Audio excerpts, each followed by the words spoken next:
এখানে নামও দেওয়া রয়েছে কোন দোকানে কি সামগ্রী যাবে সেগুলো সমস্ত কিছু দেওয়া রয়েছে, ফলে খুব স্বাভাবিকভাবেই প্রশ্ন উঠছে।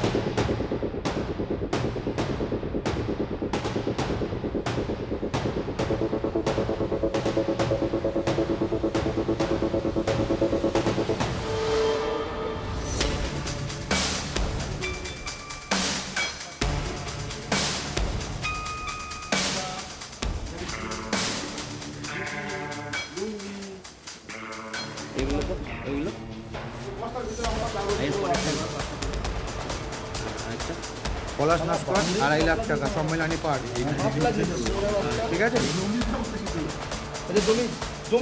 পরপর টোটাল সব লেখা আছে। শঙ্কর সাহা সম্মেলনী পার্ক 2 কাটা, পার্সোনাল 1 লাখ টাকা। মানেটা কি? মানেটা কি? এই টাকাগুলো এই যে এখানে সব নাম দিয়ে নোট করা আছে। 18Y3 কালিকাপুর 1 কাটা 5-6টা 1 লাখ টাকা। Paid on 4/8/2022। Sourav Ghosh B70 Sammilani Park 27/11 40,000 1 lakh টাকা। Paid on 4/8/22। এই তো Rahul Baidya personal Sammilani Park 50,000 + 50,000 paid on 4/8/22। হ্যাঁ, এর মেইন করে রেখেছে না। পর পর পর পর তুমি এখানে আরেকটা জিনিস দেখো, একটা জিনিস দেখাই যেটা সব থেকে ইম্পর্টেন্ট। এটা লেখা রেখেছো ছিটকা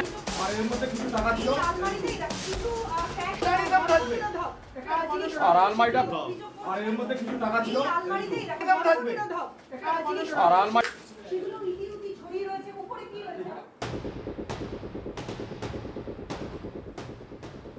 মুকুন্দপুরের ওয়ার্ড অফিস নাকি পরিবার পরিকল্পনার কেন্দ্র, নিরোধ, গর্ভনিরোধক আর রেড চার্টে জমজমাট রাজনৈতিক রহস্য। মুকুন্দপুরের মানুষ এতদিন জানতেন তাদের ওয়ার্ড কাউন্সিলরের অফিসে গেলে জন্মের শংসাপত্র, মৃত্যুর শংসাপত্র, রাস্তার আলো, নিকাশি নালা কিংবা নাগরিক পরিষেবার সমস্যার সমাধান পাওয়া যায়।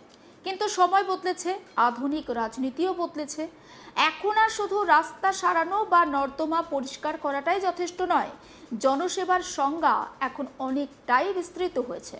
অন্তত মুকুন্দপুরে যেটা দেখা গেল তাতে মনে হচ্ছে যে নাগরিক পরিষেবার সঙ্গে পরিবার পরিকল্পনাকেও এক ছাদের তলায় এনে ফেলা হয়েছিল।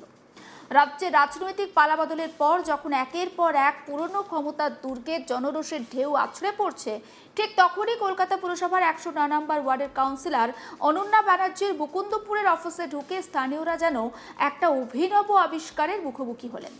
প্রথমে পাওয়া গেল ডায়েরি, তারপর পাওয়া গেল রেড চার্ট, তারপর পাওয়া গেল টাকার হিসাব, আর শেষে পাওয়া গেল এমন কিছু জিনিস যা দেখে এলাকার প্রবীণ বাসিন্দারা পর্যন্ত চোখ কচলাতে শুরু করেন। কারণ কোনো ওয়ার্ড অফিসে একসঙ্গে এত নিরোধ, গর্ভনিরোধক এবং ব্যক্তিগত ব্যবহারের সামগ্রী আগে কেউ দেখেছেন বলে তারা মনে করতে পারছেন না। ঘটনার দিন কাউন্সিলর ছিলেন একটি অনুষ্ঠানে, আর সেই সময় তার অফিসে শুরু হয় অনুসন্ধান অভিযান। প্রথম তলার টেবিলের ওপরে স্তূপ করে রাখা ডায়েরি দেখে অনেকেই ভেবেছিলেন হয়তো উন্নয়ন প্রকল্পের হিসাব নিকাশ, কিন্তু অভিযোগ পাতার পর পাতা জুড়ে লেখা রয়েছে বিভিন্ন নাম, ঠিকানা, টাকার অঙ্ক। কেউ নাকি প্রমোটার, কেউ নাকি চাকরি প্রার্থী, কেউ আবার কোনো বেসরকারি প্রতিষ্ঠানে প্রতিনিধি। এ যেন ওয়ার্ড অফিস নয়, গোটা এলাকার অর্থনৈতিক ইকোসিস্টেমের একটা বার্ষিক রিপোর্ট। কিন্তু আসল বিস্ময় তো অপেক্ষা করছিল দোতলায় উঠে স্থানীয়রা দেখতে পান ঝাঁ চকচকে সাজানো একটি ঘর। কেউ বললেন মেকআপ রুম, কেউ আবার বললেন ভিআইপি বিশ্রাম কক্ষ, আবার কেউ বললেন রাজনৈতিক কর্মীদের জন্য এখানে বিশেষ আতিথেয়তা কেন্দ্র। তবে ঘরের আসল আকর্ষণ ছিল আলমারি আর তার তাকগুলো। সেখান থেকেই তো উদ্ধার হয়েছে বলে দাবি করা হচ্ছে গাদা গাদা নিরোধের প্যাকেট, গর্ভনিরোধক সামগ্রী আর আরও নানান ব্যক্তিগত ব্যবহার্য জিনিস। ব্যাপারটা এতটাই অদ্ভুত যে স্থানীয়দের অনেকেই প্রথমে বিশ্বাসই করতে পারছিলেন না। এক বৃদ্ধ বাসিন্দা নাকি বিস্ময়ে বলে ওঠেন, আমরা তো ভাবতাম এখানে ড্রেনের আবেদন জমা পড়ে, এখন দেখছি অন্য আবেদনও হয়তো জমা পড়তো। আর একজন তো প্রশ্ন তুললেন একেবারে সরল মনে, এত নিরোধ দিয়ে কি হতো? প্রশ্নটা সত্যিই কিন্তু গুরুত্বপূর্ণ, কারণ একটি সাধারণ ওয়ার্ড অফিসে সাধারণত পাওয়া যাবে file, stamp, chair, table, notice board. কিন্তু এখানে পাওয়া যাচ্ছে এমন সব সামগ্রী যা সাধারণত ফার্মেসি বা ব্যক্তিগত শোয়ার ঘরে দেখা যায়। ফলে স্বাভাবিকভাবেই শুরু হয়েছে জল্পনা।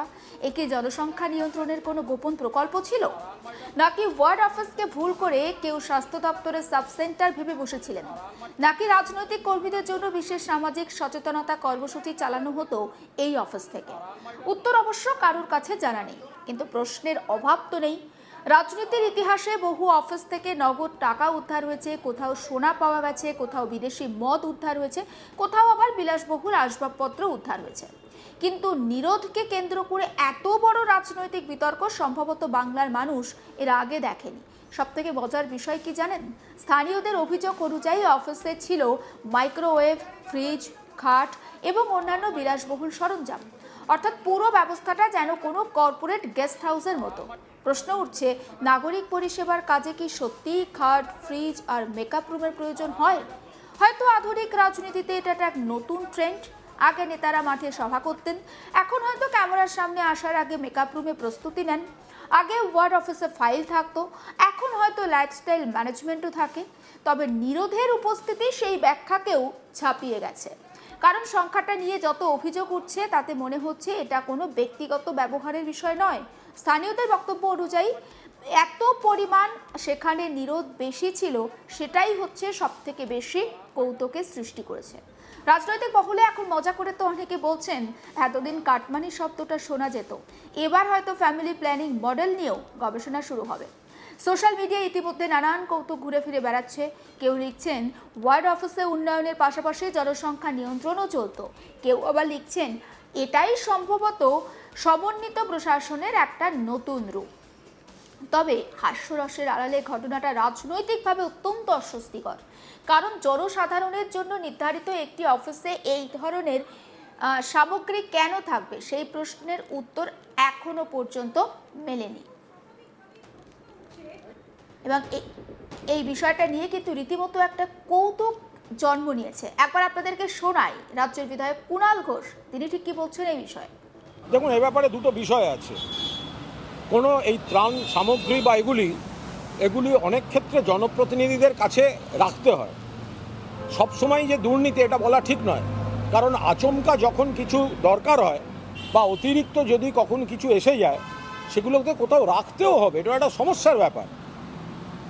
এবার আপনি যে সবটা একসঙ্গে ডিস্ট্রিবিউট করে ফেলতে পারবেন না, ফলে রাখা মানেই দুর্নীতি আর পাওয়া যাওয়া মানেই কালোবাজারির জন্য মজুদ, এই ধরনের ধারণাটা সব ক্ষেত্রে ঠিক নয়। যদি কেউ কোনো দুর্নীতি বা কোনো খারাপ কাজ করে থাকেন আলাদা, কিন্তু কারুর জায়গায় কিছু পাওয়া যাচ্ছে মানেই এরপর যেটা হবে জানেন তো, সাধারণ মানুষ চট করে কোনো সাহায্য পাবেন না। কারণ জনপ্রতিনিধিদের কাছে রাখলে হঠাৎ কোথাও কোনো দরকার হলে সঙ্গে সঙ্গে ত্রিপল, সঙ্গে সঙ্গে কিছু দিতে পারেন। এরপর যদি সরকারি নিয়ম মেনে চলতে হয় সবটা, তাহলে হচ্ছে ঠিক জরুরি সময় যেটা হাতের কাছে পাওয়া যায় সেটা কিন্তু পেতে সমস্যা হয়ে যায়। দেখুন, এ ব্যাপারে দুটো বিষয় আছে। সমস্ত আপডেট পৌঁছে দেবো আপনাদের কাছে, নজর রাখুন। আজ তাক বাংলায় সাবস্ক্রাইব করতে ভুলবেন না।